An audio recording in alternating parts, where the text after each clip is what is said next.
Hello everyone, welcome to the anubhavtrainings.com. In today's episode, we will talk about what is war that equals to this. Very often, you see some standard Fiori application code or even the code which is written by your colleagues. You would find this statement very often whenever there is a call to any OData API, especially or an Ajax API. Very often they do write this code. Let's understand the reason behind this code and what is the purpose it's serving for us while writing this code. So now, in order to understand that, first we need to understand the processing of a JavaScript based UI5 application when it comes to calling any outside APIs, for example, OData Service or a REST call.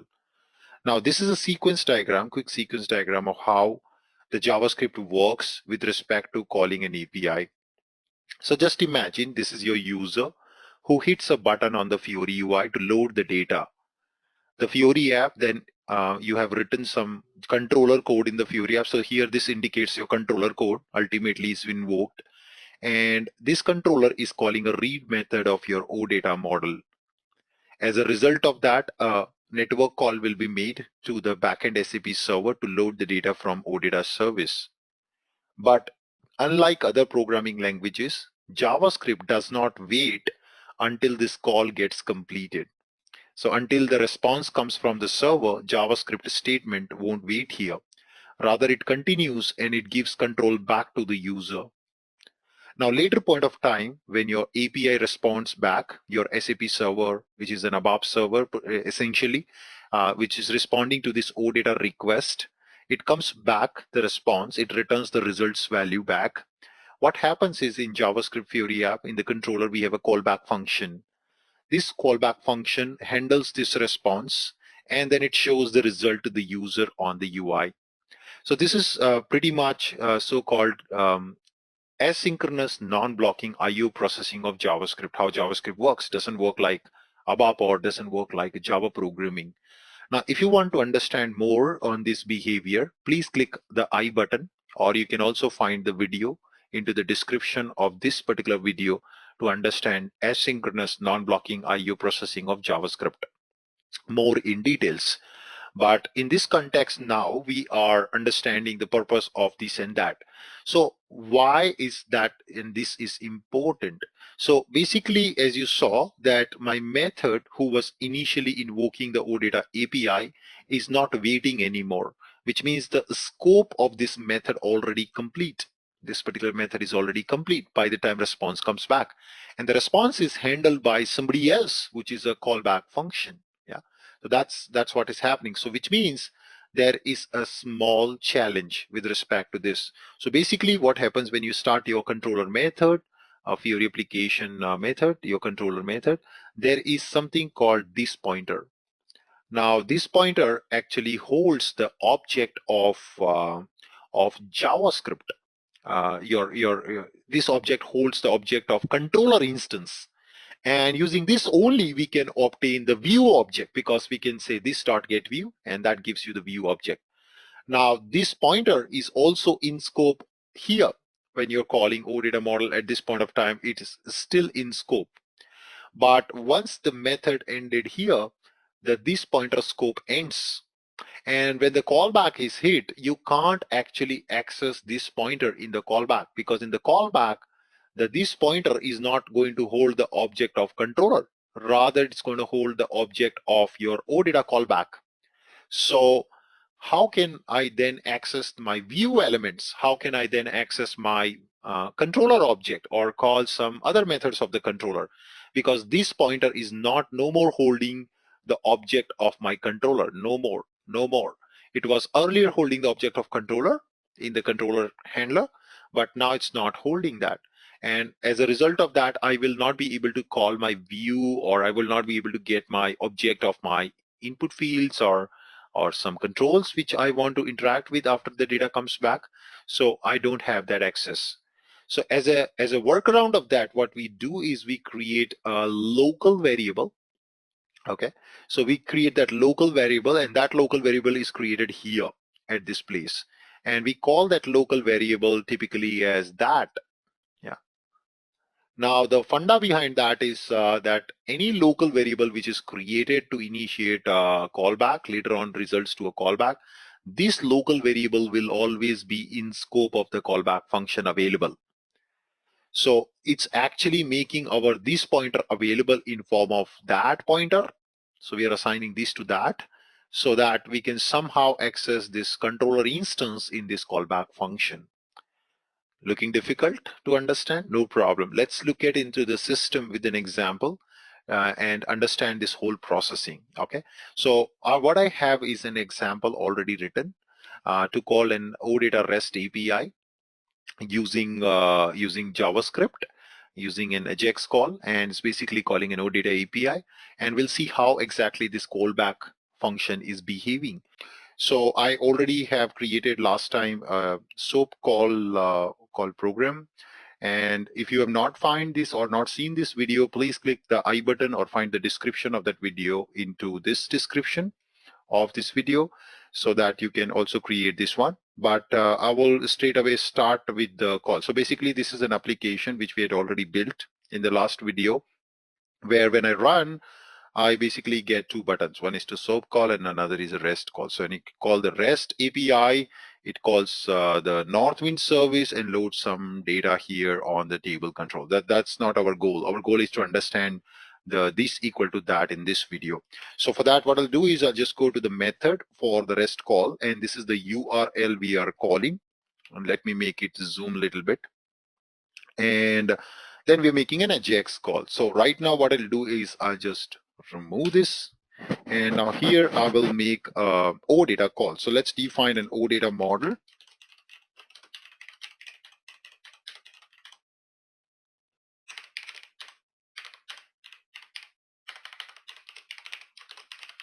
Yeah, and pass this URL over here. And now we will just make a read call to read the entity set from that OData service. So I know there's an entity set called customers. We will be calling that because OData service from Northwind, and I'll just say comma, curly braces, and then there is a success callback. So this is that callback I was talking about, which will receive the response, and here it is never guaranteed that how much time it takes to give the response back. So now I'll just write in the console.log that I would say B, or I'd say A, the response from OData has come now. So if you look at any synchronous programming like Java programming or ABAP programming, how would you read this sequence of calls? So typically, as a synchronous programmer or typical programming language, you would go like this in a straight flow, and you would think that at this point it is going to read something from some server. So there's some server from where it's reading some data. So after the data comes back, system will wait here for the data to come back. No, in JavaScript doesn't work that way. It's non-blocking asynchronous IO, as I was mentioning in the PPT. You can see when you make a read, this system won't wait here after making a call to OData. System will continue its processing and give the control back to the user. Later point of time, the response is going to come, which is handled by your callback function. That's what will happen here. So now if you just go back and see, when this call is being made to the server, system will not wait here. It will simply continue with the next statement, and on the console, then we are saying AJAX call was sent, or maybe let me just change it. I would say B, the OData call was sent. So according to the rule book of a normal programming, you would assume that here the statement will wait and it will first print A, response from OData has come now, and then only it will continue with the B. So according to the normal programming paradigm, we will see first A should get printed and then B should get printed. But that's not how JavaScript behaves. It will first print the B because system will not wait here on this call to complete. And later point of time, once the response comes back from the server, it is going to call my callback function, and then it will print the console output, say A. So ideally A should come first, then B should come in a normal programming. But here, watch out. When I run, it will show the B first, and then it will show the A. So I'm going to go back, refresh the app. and open up our console quickly and just show you what is happening here. So now let's come and I call the rest. So you see immediately, oops, there is a problem now. Cannot read property OData of undefined. Let me just cross check. There's a problem. So SAP UI model, I'm so sorry, I missed a L. Just save this. Yeah, so just a typo in the model name. And now what you will see is when the call goes to the backend, it will first print the B because the response may take a little bit of time from the server. So I call rest, and I see the B got printed. And after some time, when the OData service responds back from the backend, you can see now A is printing. The response from OData has come now. So in the JavaScript, actually, it didn't wait for read to complete. It just moved on to the next statement. And then later part of time, the response have come. So your callback function, success callback function got triggered here. This is how JavaScript works. Now the catch is in this success callback function, you don't have access to the controller object, which we have it outside. So here, if you try to access controller object, if we just say console.log, this is my controller object. Okay, it will have access to the controller object. And just show you, just get the view object. I just print the view object for the time being. So I just say console.log, and I will just say this.getView. So this .getView will work fine. It will print something because I am outside the OData read. And when I try to access this .getView within this success callback function, I will not be able to, because at this point of time within this callback function, success callback function, I do not have this pointer in scope. So basically it will no more point to my controller object, which I would need mandatorily to actually work with my view elements, modify them, put the data to them, and all that stuff which I would need to do, which I cannot do it now because it won't be in scope. Let me also put a debugger just to showcase this scenario now, and I just save it, come back, refresh. So let's watch out what happens now. So just go back and check this. So let's click on the rest again, press F12, and now I click on rest. It will immediately print B because that's your console output after the call. You see immediately printing B, and it also printed the view object. Yeah, view object is there. Now it calls the OData service, and now there you go. You can see it calls the success callback. The data have come. There were about 20 records which you received, but let's see this pointer now. So if I just try to access in the console this pointer, you see it's undefined. I don't have the controller object now with me. So since I don't have the controller object, if I do this dot get view, of course this will lead to errors. And this is what exactly happening in these callback functions. When you're calling OData services, you don't have the view object and it fails. So it doesn't work in a synchronous way. Neither the variables which were outside available, but now they're no more available in the callback function.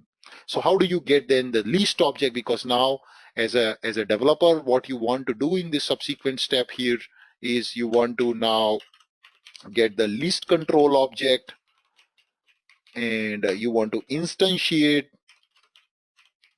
a model, and then you want to bind the list data or whatsoever table with the new model and display data to user. So you don't have object of view available for you. You can't do all this stuff. So that's where we will now use var that equals to this. This is what exactly we're learning in this session. And when I do that, watch out the magic. So this is a local variable of the caller function who is calling the callback later on. Now, all the variables which are defined locally here in the caller function will be in scope within this success callback now. So now that pointer will actually give me, somehow it's a workaround, it will give me the object of controller now within this success callback function now. Okay, so we can just keep the debugger, just save it and come back and refresh. So you saw last time when I just doing within the callback, this dot get view, it was failing. Just refresh. And now what I would like to do is just call the REST API. So you can see first your outside method got triggered, and now your inside success callback got triggered. And as we saw last time, this pointer is still in scope. Let's try that. This dot get view, and you would see it's failing. But now if you try that pointer, it's actually containing your controller object. Awesome. What an awesome concept. And now I can say get view, so I can actually obtain my view object, and from here onwards I can start my journey of all the program. So what I will do now next is I will just remove all this code, just keep it so clean. And now here within this success callback function for this customer data, I'm going to take this data into some, let's say, results collection data.results. And now we will just create a local model. Uh, just create a local model.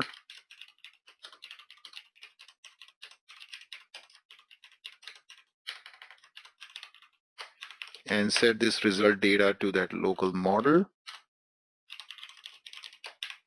with some entity set name called, let's say, data. And then we will just pass this results data. Let's also ask to load data in JSON format. So question mark dollar format is equals to JSON. And now what we will do is we will just go ahead and access our list control. So our list control, and that dot get view dot by ID, just going to get my list control object. So my list control object is available here. Just check where is my list control. It's here. Rest data is my list control object. Just get that here. And then we just set the data to this list control as a default model. And then finally just bind aggregation or bind items of the list control with the path as slash data and template as display list item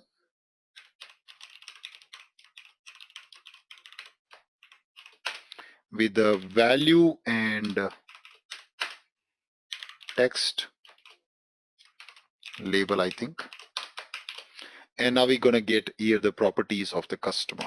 So that's the complete piece of code for doing the binding at runtime. So customer ID and customer name needs to be bound.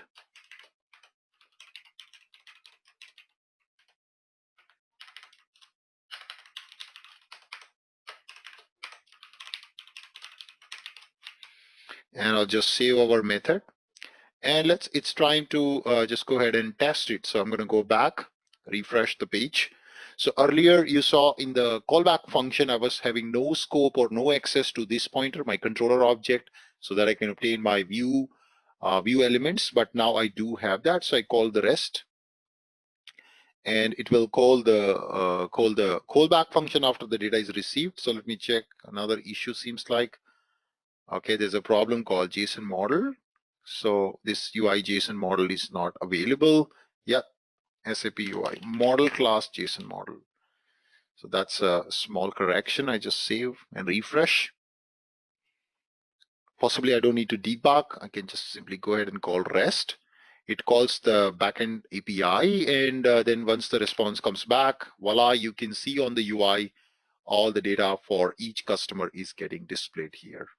But oops, I see the label is not coming. So there's some problem. Label is correct, but the name is not coming. So the property name is company name, not customer name. Binding is not proper with the right property coming from OData. Let's give a last try. And now let's click on call REST once again. And it is going to call the callback function once the response comes back, and you can see all the customer data is now getting displayed on the UI. So that's where var that equals to this is a real savior for us when it comes to the REST calls. This is truly a boon for all the developers. Without this, you will not have access to any of the scoped variables, basically your view elements. You will never be able to get the list control object. You'll never be able to work with the controller instances and methods which are available in the controller without declaring a local variable var that equals to this. Yeah, so this is how it always helps. So if you think this video is helping you, please do like, share, subscribe this video. Don't forget to hit the bell icon so that you get notification automatically whenever a new video is published on our channel.